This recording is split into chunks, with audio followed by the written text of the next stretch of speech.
Hello, welcome back to Outlandish Claims, everyone. I'm here with Demetrius and Mike. We're going to round out the week here. Gentlemen, before we jump into final thoughts, anything you want to talk about from the previous episodes that you found that you slightly, somewhat, mostly, or entirely disagreed with? Yeah, Meech, you basically like family. We got the same last name essentially, and it's always love. But don't ever bring up no Chase Utley and no Goons Players conversation, bro. Okay. Just no. It's okay. It's all right. It's all right. Just don't do it. I mean, thank God you didn't say Chase Headley because that would have been a catastrophe. Aaron Hicks is the best player in history. Yeah, I mean, Chase Utley, the fact that I would feel where you were coming from if he didn't shatter the leg of one of your young players on that team. So that's just what it is. I want to point out, on top of that, it's because of Chase Utley that we have these stupid no collision rules. Right. It's the Posey rule. It's the Chase Utley rule. And think about this. That didn't even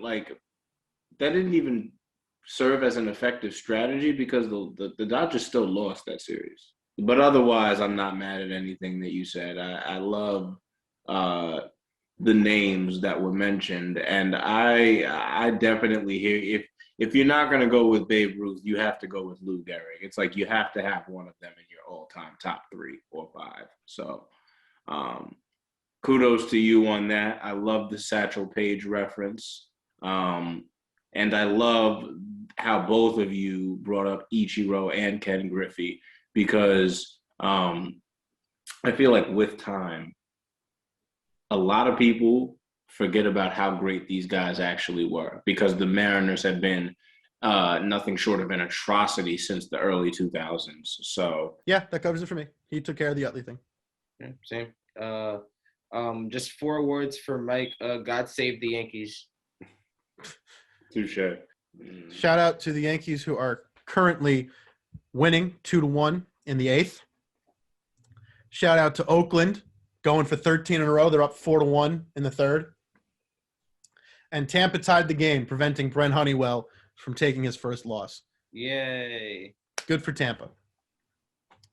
With that, we will move to our final thoughts on the week. For the first time, confidently that I could say since I've been in high school, the New York Knickerbockers are a legitimate. Oh, I thought you were going to say I have a girlfriend. I thought you were going to say I have a girlfriend.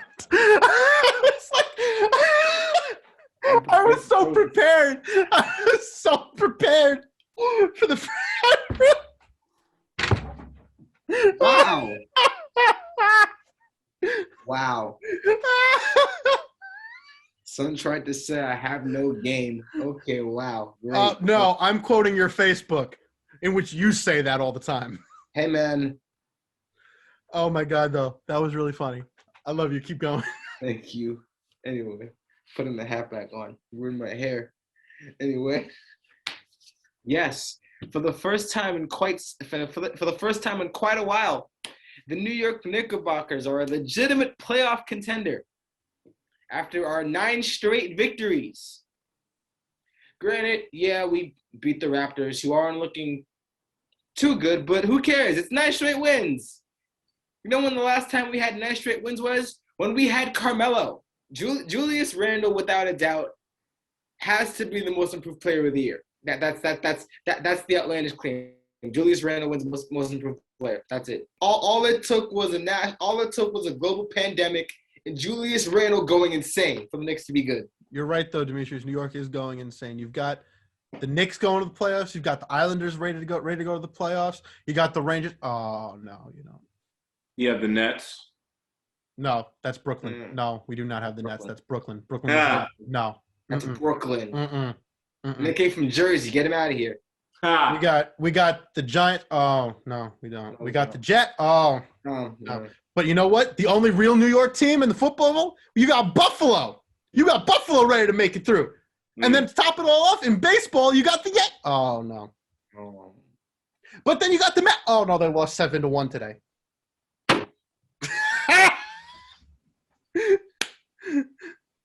It's funny. Look, all right. The quote of the day is believe in the blue and orange and it will take you places. The blue and orange is actually the only colors you can believe in because the Knicks and the Islanders are the only two doing something right now and the Mets actually too because they're in first in their division. They're the only ones that are actually doing something. Blue and orange. Blue and orange happens to be the color combo. Speaking of the blue and orange, Meech somewhat stole my thunder because what else would I talk about? I knew it. I was right. Okay. I'm going to go a step further than what you had so eloquently outlined. I wouldn't just say that Julius Randle is going to win Most Improved Player. I think that that's a definite, in my opinion. I would say that Julius Randle should finish top 10 in MVP voting. Julius Randle should finish top 10, if not top 7 within MVP voting. 24, 11, and 6. That is what this man is averaging on the season. We have not seen a player as dynamic as Julius Randle since Carmelo, like you had talked about. And when you add in what RJ Barrett is doing, I mean, just this recent game, 25, 12, and 4 against a Raptors team who is on the downswing and probably moving towards a rebuild this year, this offseason. But they won a few games in a row. They're still a tough out. So when you take that into perspective, you take the fact that the Knicks have beaten during this win streak, the Mavs, I believe that they've beaten the Bucks not too long ago. Lakers. Yeah, they've beaten the Lakers. Now, granted, that was without LeBron and AD, but it's still a very strong game to win. So they're beating who they need to beat, and then they're putting up fights against some of these higher-ranked teams. And so we could have a situation where the Knicks are actually, if the season ended today, in position to have home court advantage in a first-round series. I don't think you could find a Knicks fan that would tell you that that would be the case at the beginning of this season. So I love what I'm seeing. I've been all in on this team, and I am all in on this team. I'm going to stay that way. I think that for my outlandish claim, the Knicks are capable of winning a first-round series this season. I've never been more ecstatic in my life. That's what I'm going to say. Yep. All right, then. I will entirely switch sports, and I will talk, as always, almost, about hockey. It's almost time for the play.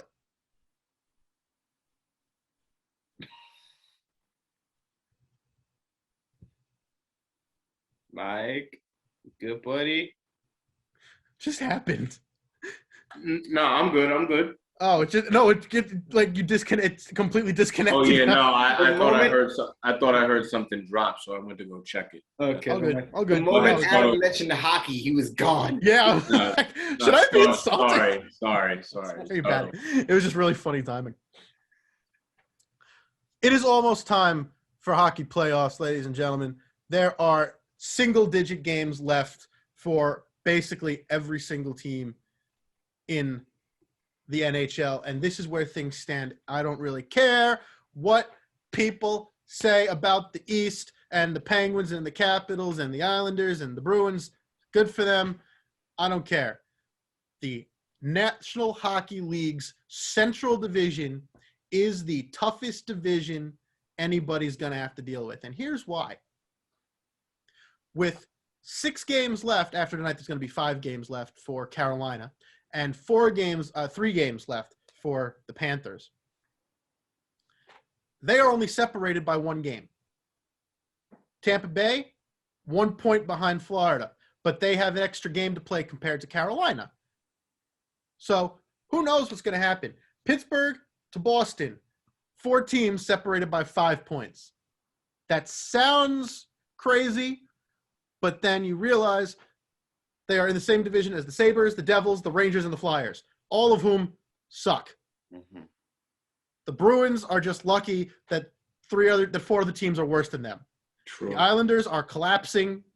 They were in first, then they were in second, now they're in third. Penguins are looking like they're going to run away with it because they've won 3 in a row. They just won again tonight.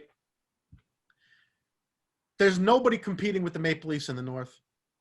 And out west, it's Vegas versus Colorado. That's basically all it's going to come down to. It's those 2. That's it. if you look at the East, the Bruins are not going to go in. I don't care that they traded for Taylor Hall. I don't care about their goalie. Their goalie is not as good as the Islanders' goalies. The Bruins are done in the first round, especially if they have to play Pittsburgh.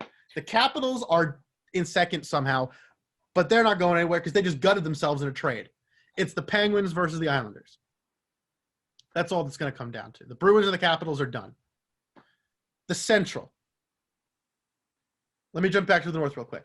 Maple Leafs, it's theirs unless they choke, in which case I guess Montreal's going to take it because the Winnipeg Jets never do anything, and the Oilers, wow. And the Edmonton Oilers are the only team that choke harder than the Maple Leafs. So if the Maple Leafs don't actually follow through and get out of the division in the playoffs, then it's going to be the Canadiens. That's all there is to it because they have the history and they have Carey Price in goal. And as old as he is, he gon' drag them. He will drag them. He dragged them past the Penguins last year. He will do it again if he has to through fewer teams. That leaves you with the Central. The Predators are the fourth place team currently, except for the fact that they are 4 points up, technically 2 games up on Dallas. Dallas has 3 games left to play. He has 3 games more, has 3 more games to play than Nashville. That last spot up for grabs. The other 3 divisions, the last spot is already set in 2 of them. The final slot, the hilarity of it. In the West, you have Vegas at 68 points, Colorado at 66, Minnesota at 63. In 4th place, you have the St. Louis Blues with 46. Oh, God. In 5th, you have the Arizona Coyotes with 45. The last spot is technically up for grabs, but they're really fighting over who's going to lose first in the first round. Those 2 are not as good as the other 3. So the only division with a spot up for grabs is really the Central, because they have a possibility, not a strong likelihood, but a good possibility of facing Carolina, and that's going to be a hard matchup for anybody because you either get Carolina, who in 7 games knocked out the Capitals a couple of seasons ago after they had won right before they won their Stanley Cup. Yeah. Versus either a Stanley Cup finalist from 4 years ago with still their leading goalie in net, or the Stanley Cup finalist from last year that lost to Tampa. I don't know who's winning the Central. I would put money on the fact that out of the North, it's going to be Toronto. Nobody else is going to compare. It's a 2-team race in the East and the West. I'm probably picking Pittsburgh because I just don't trust the Islanders yet, even though they have a better goalie tandem. And I'm probably picking the Vegas Golden Knights, even though their coach is Pete DeBoer, and he's a moron. Yeah. But there's only one division with a 3-team race. Carolina, Florida, and Tampa.